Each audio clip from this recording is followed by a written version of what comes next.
Welcome back, everyone. This is Arafel and playing Dungeon Breaker, and a lot has happened recently. To recap the most important parts, it turns out that Alec's childhood friend Tina is actually a special kind of monster called a divine beast that he and his friend Karen found sealed in a cave when they were children. No one knew about this until recently because Karen learned from an elderly wizard, the ancient people who know magic and monster taming skills and have been branded as heretics by the church, how to use magic to modify everyone's memories to think the two of them were sisters, and also to conceal Tina's distinctive pointy ears. However, the king has seen through that, abducted Tina to use her to get to basically a sealed evil in a can to attempt to gain immortality. Karen was badly hurt in the process of trying to stop them, so basically the only one who can do anything about it at this point is Alec. So we'll start by having a quick look around the mansion. Obviously Tina will not be in her room. And he just says her name. And swears he'll get her back. Karen won't be here in her room. In addition to being wounded, she is in paladin custody for using forbidden sorcery. He just says her name, and how quiet the mansion seems after how lively it had been for so long. Celsia might be here. No, she's out somewhere. And he's saying, I need to treasure the courage that she gave me. Let's take a quick look in the shops. The weapon shop. This is interesting. She's saying that he has a more manly look to him, basically.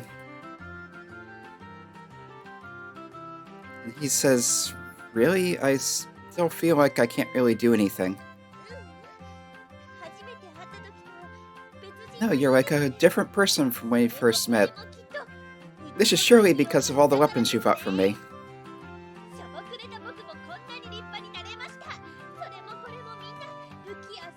Yeah. And she's going on about how amazing her weapons are, basically. And how she'd like to use before and after pictures of him for advertising, pretty much.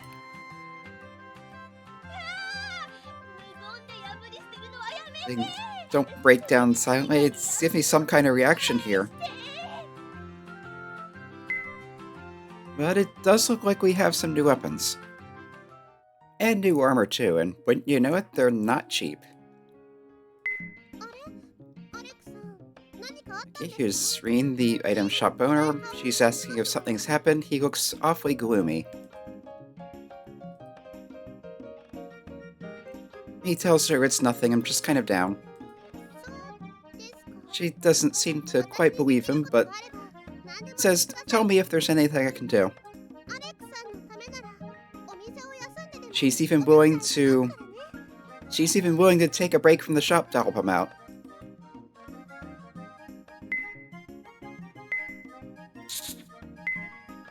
And it looks like we have some new accessories. I'll get a few of these. So that seems to suggest you can get her into the party, but that's not happening yet. It may be a post-game thing. So let's head back into the dungeon. Oh, we have a new option here. We can go straight to the sealed room, or the room where the seal is. So here we are at the bottom of the ruins. Right in front of us there is that spot on the map that indicates an event. And there is still an event here. And Alec is saying to himself, despite what I said to Celsia, I can't get through that door. He tries it, but there's some unknown power, it won't open, or he can't touch it. If I just go back, I'm gonna look like a total loser, so what am I supposed to do here? Like, I know, her. That girl with the same ears as Tina who keeps showing up to help every so often. She's gotta know something, right? But where is she? Definitely in these ruins somewhere, but I guess I'll have to look around for her. And of course she's right there. Always seems to be right there just when she needs to be. Yep, there she is. I want to ask you something. Do you know how to get beyond that door? To get through the door, you need to have a pact with the divine beast. And of course, she is one, saying, so if we make a pact, then... She nods with a certain look in her eyes. Look, I need to get through that door, so I'd like you to make a pact with me. She doesn't react, just keeps staring at him. He apologizes, and guess you don't want to. But she tells him, I've been trying to tell you from the very beginning I want to make a pact with you. It's like, oh, so that's what that kiss meant. And she puts her arms around him. He's like, well, let's do the pact. He says this usual thing about in the name of Ravatiana and all that stuff. There's the magic. And it's done. And now I'm yours. So he goes to touch the door, and it won't open. How come? Isn't the pact form? Yes, it is. So he's wondering, is it that thing how, like, with the other monsters he has to, well... And she asks what he's talking about. Kind of gazing at up on him. And he explains he has to have relations with monsters to get their skills, so maybe it's the same thing here. But with all the time she's helped him out, he doesn't want to impose on her. She's busy doing something. Moving cushions around in the dungeon. And where do they come from? Yes, she was born to be the guardian of the ruins. So she knows a thing or two about these things. She sits on the cushions. Is it really okay? But she's been prepared since she first laid eyes on him. She can tell, as a defying beast, who is worthy of being her master. It's like, you mean me? Takes his hand, gives him a kiss. My master, even if you didn't pledge to Ravatiana, my soul would be yours. Well, that's deep. He thanks her for choosing him. And reminds him he's never heard her name. Back before the ruins were sealed, she was called Priestess. Priestess. How about I call you Prie? Prie? Don't you like it? No, she's happy. And she actually sounds it for once, anyway. And since it's looking like there are key pieces in this, so to speak, let's say they played chess. Except with as big a deal as things are now and as high as the stakes are, let's make that a bigger, more dramatic chess. Anyway, as usual, we are learning skills. We have a choice of something that raises magic resistance for all allies, something that revives and restores 300 health, so that's a stronger revival spell, and this holy light that looks like it dispels buffs and debuffs on all allies and enemies. Let's take the high revive. Garakura. And now, he says, let's see if I can open that door. He's telling her, if you keep clinging to me all the time, that's going to be a problem, and get some clothes on.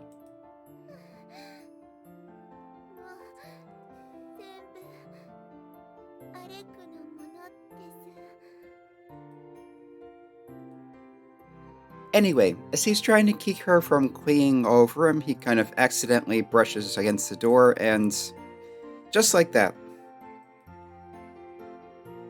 in an unfamiliar dungeon, the weird purple sky, some kind of strange terrain. Anyway, this must be the world Tina disappeared into. It looks like there's long corridors that seem to go on forever. Something wrong? Nah, it's nothing. Let's go back to town for now. Yeah, we need to get ready, and I have a childhood friend who's a divine beast like you that I need to save. So the king suddenly vanishing. Word from the church about him being expelled. Shangara. Wait, really? Am I misreading this, or is the name of the country Shangri-La? Anyway, threw the court into a chaos. I suppose it would at that. Noble A is wondering, what does the king think he's doing? Something about basically plunging things into chaos? Or perhaps he's talking about someone trying a rebellion? That would make sense. Noble B says we need to wait for him to come back. From what I've heard, he's trying to obtain a power like a god. Maybe that will make our country invincible. But if you go against the church, that means making enemies of them. And there are an awful lot of us that are part of the church. Noble B says we'll just capture everyone who goes against His Majesty. Noble D objects to that. You're going to treat us like criminals? Noble E says you fools who are going against the church should go to hell. So, yeah, things are kind of a mess. Which is when Celsia steps in and says, knock it off.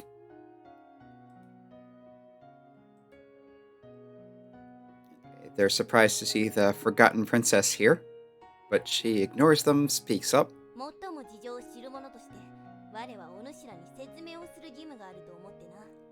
As the one who knows the most about this, I have the duty to explain what's going on to you.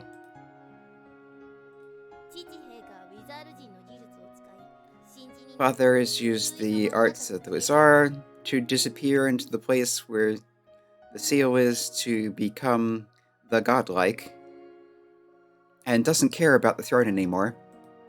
That's ridiculous. I hadn't heard anything about the king giving up the throne. I heard it from his own mouth.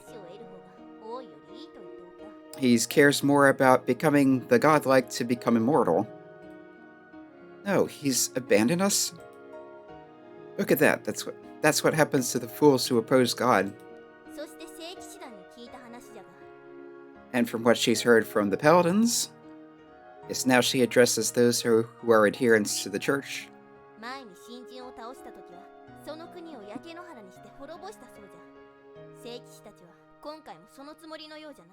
Last time the godlike was beaten, the whole country was basically razed to the ground, and the paladins are planning on doing the same thing again here.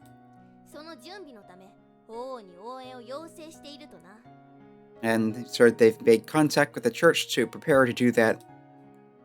And although this is somewhat embellished, she's saying it boldly. Noble D says, well, the will of God is absolute. But if the kingdom's destroyed, we'll have nowhere to call home.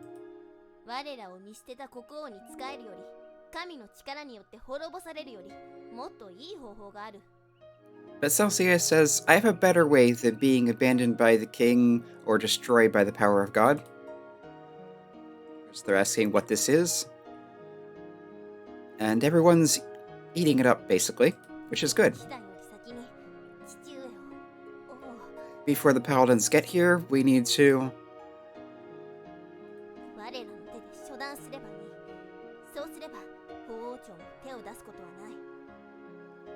And she says she needs to deal with the king. That way the church will have no reason to interfere. She's not entirely comfortable saying that, but she's not wrong. It's what needs to be done. The chatter picks up again, but from the sound of things now, they're starting to believe in her.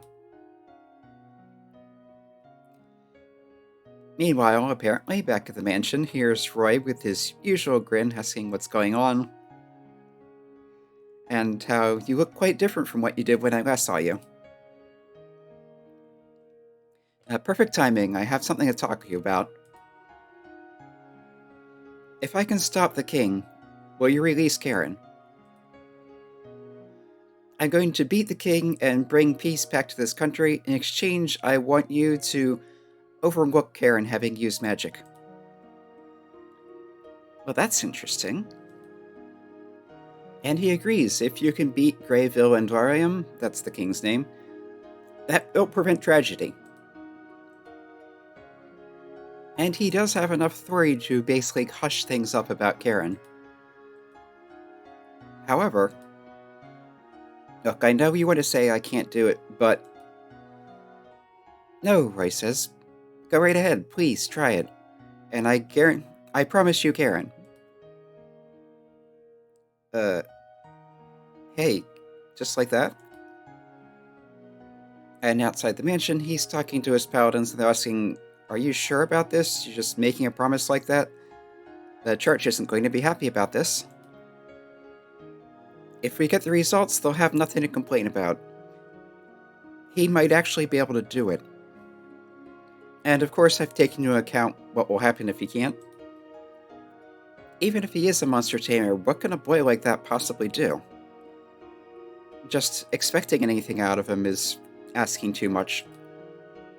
And this is interesting. He's asking, at what rate do you think an ordinary monster tamer can recruit monsters as allies? I don't know. About 1 a year, at best, and even Karen Eschmark was the same. This is the apprentice of the witch Karen Eschmark, who is abnormally liked by monsters. He's already brought a divine beast the key to opening the door. I kinda want to bet on him. Alec, どうしますか? Ray's asking what to do now. Well, for now, I'm going to have to believe what he said. Try and save Tita and rescue Karen. Alec, あれは何ですか? And it's kind of a awkward time for her, but we can get random scenes with her now. 並んでいます.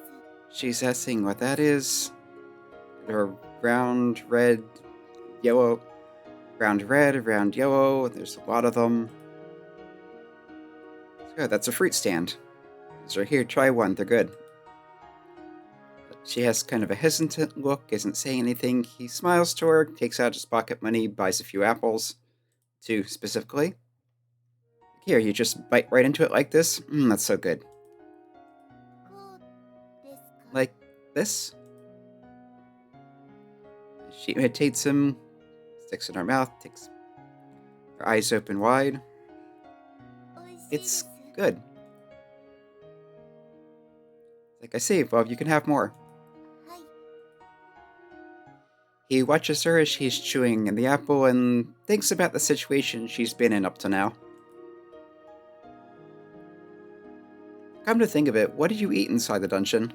小さい頃は遺跡に食事を持ってきてくれるおばあさんがいました. When she was little, there was an old woman who brought food into the ruins. Huh, did she? How about when you got bigger? 自分でご飯を取って食べてました. She got her own food to eat. What specifically? It's like, hold on. The only thing I can think of inside the monster ruins is monsters, so... Is she hunting, like, goblins and orcs and stuff? No, wait. Free's such a calm and quiet girl. But she is pretty strong. キノコです. Mushrooms. Monster mushrooms? ん? No, never mind. 遺跡の隅に生えているのです. They grow in the corners of the ruins. 赤い点々があるのは The ones with the little... 体がピリピリ That's like an umbrella, basically, so cap are good. Now, the ones with red dots kind of sting. It's like, oh, mushrooms. Kind of laughs, and then he notices her gaze is kind of locked on the apple he's holding. That's the staring noise. It's like, oh, did you want this? Sorry, I already started eating it, but... Anyway, this has kind of a point of no return feel to it, so I'm going to organize a party. Okay, so at this point, Priye is not only in the party, she is required to be in the party. So I'll take some of my best monsters along. Got Twin Tail. He's a good fighter. Samurai Master. Want Healer for support. Antenna Mage for magic. Let's also take